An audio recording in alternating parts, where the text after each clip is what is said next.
নমস্কার বন্ধুরা, কনিকাস কিচেনে আপনাদের সবাইকে অনেক অনেক স্বাগত জানাচ্ছি। আজকে আমি আপনাদেরকে আমাদের বাঙালিদের ভীষণই পছন্দের একটি রেসিপি শুক্তো বানিয়ে দেখাবো। এই শুক্তো আমরা বাড়িতে সকলেই বানিয়ে থাকি, তবে আমি যে পদ্ধতিতে বানাই সেটাই আজকে আপনাদের সঙ্গে শেয়ার করব। চলুন তাহলে বানানো শুরু করা যাক আমার আজকের রেসিপি। শুক্তো বানানোর জন্য সবার প্রথমে আমি বড়িগুলোকে ভেজে তুলে নেব। তার জন্য একটা গরম কড়াইতে দিয়ে দিচ্ছি 3 টেবিল চামচ পরিমাণে সাদা তেল। তেল প্রথমে খুব ভালো করে গরম করে নিয়ে দিয়ে দিচ্ছি 10 থেকে 12টা বড়ি।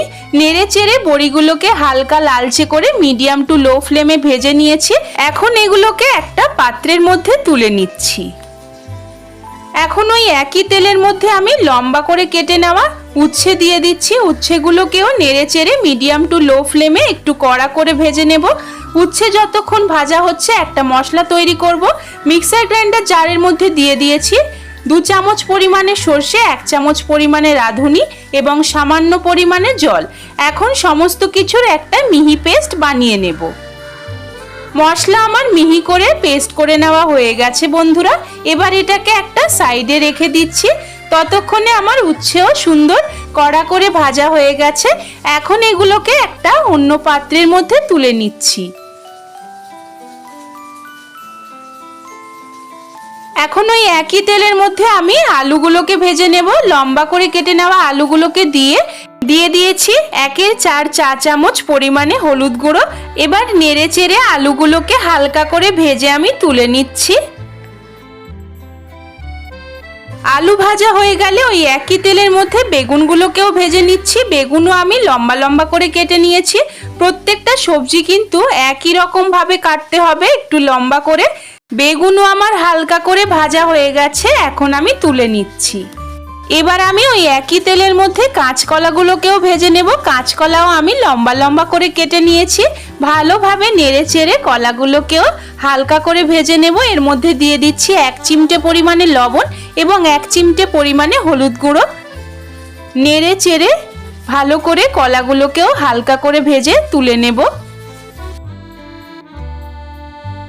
কাঁচকলা আমার ভেজে নেওয়া হয়ে গেছে, এখন আমি এগুলোকে তুলে নিচ্ছি। এখন ওই একই তেলের মধ্যে আমি লম্বা টুকরো করে কেটে নেওয়া মিষ্টি আলু দিয়ে দিলাম। মিষ্টি আলুগুলোকেও হালকা করে ভেজে তুলে নিয়েছি।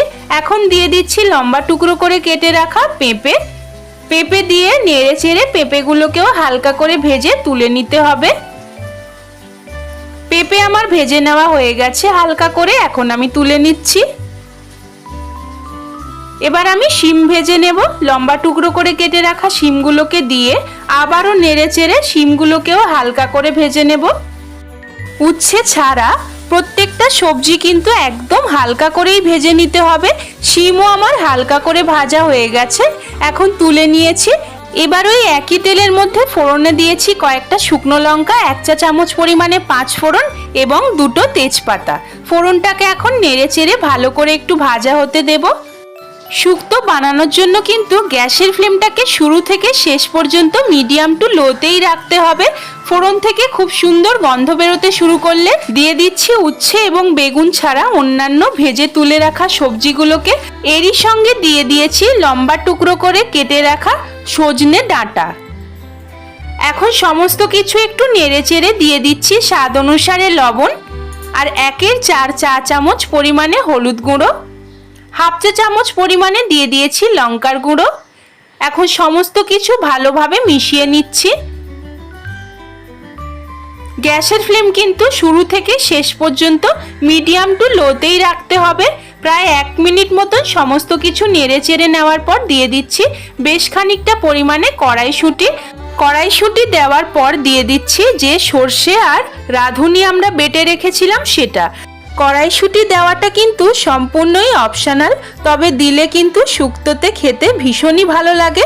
3 থেকে 4 মিনিট আমি সমস্ত কিছু ভালো করে কষিয়ে নিয়ে দিয়ে দিচ্ছি পরিমাণ মতন জল। মিক্সার গ্রাইন্ডার জারটাকে ধুয়ে অল্প একটু জল দিয়েছি, তারপর এমনি নর্মাল জলও এর মধ্যে দিয়ে দিচ্ছি। খুব বেশি জল দেওয়ার কিন্তু দরকার নেই। সবজিগুলো জলের মুখোমুখি থাকবে, সেই অনুযায়ী কিন্তু জলটা ব্যবহার করতে হবে। এখন 1 চামচ পরিমাণে চিনি দিয়ে সমস্ত কিছু ভালো করে একটু মিশিয়ে নিচ্ছি।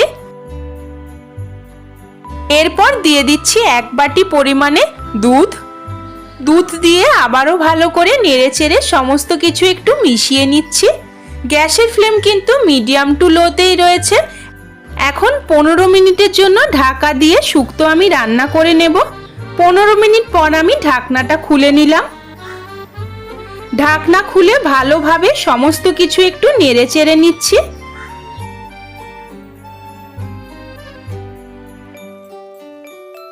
এখন দিয়ে দিচ্ছি ভেজে তুলে রাখা বড়ি, উচ্ছে এবং বেগুনগুলোকে।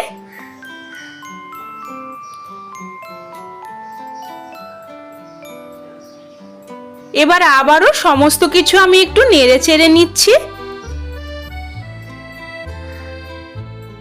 সবকিছু ভালো করে নেড়েচেড়ে নিয়েই আমি ঢাকা দিয়ে 5 থেকে 6 মিনিটের জন্য মিডিয়াম টু লো ফ্লেমে শুক্তো রান্না করে নেব। প্রায় 6 মিনিট পর আমি ঢাকনাটা খুলে নিচ্ছি। দেখুন বন্ধুরা, কত সুন্দর লাগছে আমাদের শুক্তোটা দেখতে। ভালো করে নেড়েচেড়ে নিলেই আমাদের শুক্তো কিন্তু একেবারেই তৈরি, রেডি টু সার্ভ। সবজিগুলো একদম সুন্দরভাবে সুসেদ্ধ হয়ে গেছে। গ্যাসের ফ্লেমটাকে অফ করে এবার আমি নামিয়ে নেব। আমার আজকের এই শুক্তোর রেসিপিটি যদি আপনাদের ভালো লেগে থাকে তবে বাড়িতে একবার এইভাবে বানিয়ে আমাকে কমেন্ট করে জানাতে ভুলবেন না। আমার এই ভিডিওটিকে প্লিজ একটি লাইক করে দেবেন, আমার চ্যানেলকে সাবস্ক্রাইব করে আমার পাশে থাকবেন। পাশে থাকা বেল আইকনটিকেও প্রেস করে দেবেন যাতে চ্যানেলে আমি যখনই কোনো নতুন ভিডিও দেব আপনারা সবার আগে দেখতে পেয়ে যান। আমার এই ভিডিওটিকে বন্ধুদের সঙ্গে বেশি বেশি করে একটু শেয়ার করে দেবেন। আজকের মতন এই পর্যন্তই, ধন্যবাদ।